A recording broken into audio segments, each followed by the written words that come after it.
বলেই মত বিশেষজ্ঞদের। এশিয়া কাপে ভারতের হয়ে 3-এ খেলতে পারেন তিলক বর্মা। 4, 5 ও 6 সম্ভবত ব্যাট হাতে দেখা যাবে সূর্যকুমার, হার্দিক পান্ডিয়া ও রিঙ্কু সিংকে। একাদশে জায়গা করে নেওয়ার দৌড়ে থাকবেন নীতিশ রেড্ডি ও শশাঙ্ক সিংরাও। আবার এশিয়া কাপ, ভারত কি এশিয়া কাপে খেলবে?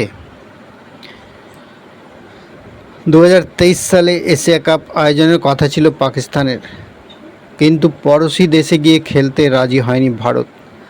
শেষমেশ হাইব্রিড মডেলে মেলে সমাধান। 2025-এ চ্যাম্পিয়ন ট্রফি আয়োজনের ক্ষেত্রেও দেখা গিয়েছিল ভেন্যু বিভ্রাট। ফের পাকিস্তানে গিয়ে খেলতে অসম্মত হয় বিসিসিআই।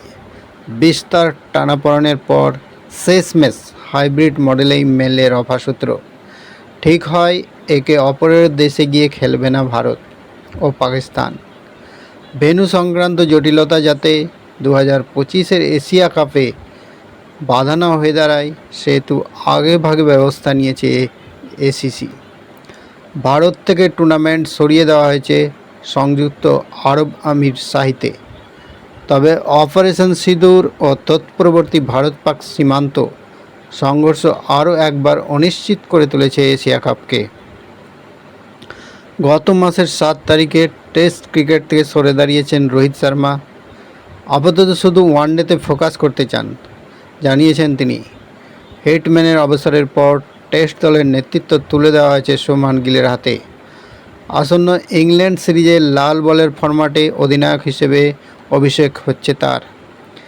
সীমিত ওভারে 2 ফরম্যাটে এই মুহূর্তে 2 জন আলাদা অধিনায়ক রয়েছেন ভারতের। ওয়ানডেতে আপাতত দায়িত্ব সামলাচ্ছেন রোহিতই। তিনি সরে যাওয়ার পর সিংহাসনে বসতে পারেন শ্রেয়স আইয়ার, রয়েছে জল্পনা। আর টি-20-তে রয়েছেন সূর্যকুমার যাদব। গত বছর রোহিত 20-20-এর ক্রিকেটকে বিদায় জানানোর পর তার কাঁধে নেতৃত্বের দায়িত্ব সঁপেছেন কোচ গৌতম গম্ভীর ও মুখ্য নির্বাচক অজিত আগারকর। যেহেতু আসন্ন এশিয়া কাপটি টি-20 ফরম্যাটে হওয়ার কথা, সেহেতু অধিনায়ক হিসেবে দেখা যাবে সূর্যকুমার যাদবকেই। এখনও পর্যন্ত নেতা হিসেবে তার পরিসংখ্যান দুর্দান্ত, তা এশিয়া কাপে অক্ষুণ্ণ রাখতে পারবেন মিস্টার 360 ডিগ্রি, প্রত্যাশা অনুরাগীদের। অনিশ্চয়তা কাটিয়ে এশিয়া কাপ যদি সত্যি আয়োজিত হয়, সেক্ষেত্রে টিম ইন্ডিয়ার সহ অধিনায়ক কে হবেন তা নিয়েও রয়েছে জল্পনা। রোহিত জামানায় সহ অধিনায়ক পদে ছিলেন হার্দিক পান্ডিয়া। গত বছর শ্রীলঙ্কা সফরে সূর্যকুমারের ডেপুটি করা হয় শুভমান গিলকে, কিন্তু পদে বেশি দিন স্থায়ী হননি তিনি। পরে বাংলাদেশ বা দক্ষিণ আফ্রিকা সিরিজে কোনো সহ অধিনায়ক ছিল না মেন ইন ব্লুর। 2025-এর গড়ায় ইংল্যান্ডের বিরুদ্ধে দায়িত্ব দেওয়া হয় অক্ষর প্যাটেলকে। এশিয়া কাপেও হয়তো তাকে বেছে নেবে বোর্ড। টেস্ট ও ওয়ানডেতে এই মুহূর্তে ভারতীয় একাদশে অপরিহার্য শুভমান গিল, কিন্তু টি-20-তে পরিস্থিতি অনেকটাই আলাদা। যশস্বী জয়সওয়াল, অভিষেক শর্মা, সঞ্জু স্যামসনদের মতো ওপেনিং বিকল্প রয়েছে টিম ম্যানেজমেন্টের হাতে। এছাড়া সদ্য সমাপ্ত আইপিএলে ব্যাট হাতে চমৎকার পারফর্ম করেছেন তামিলনাড়ুর সাই সুদর্শনও।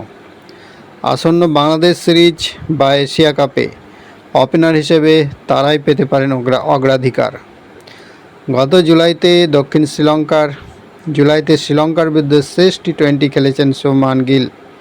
প্রত্যাবর্তনের জন্য তাকে এখনও বেশ কিছুদিন অপেক্ষা করতে হবে বলেই মত বিশেষজ্ঞদের। এশিয়া কাপে ভারতের হয়ে 3-এ খেলতে পারেন তিলক বর্মা। 4, 5 ও 6 সম্ভবত ব্যাট হাতে দেখা যাবে সূর্যকুমার, হার্দিক পান্ডিয়া ও রিঙ্কু সিংকে।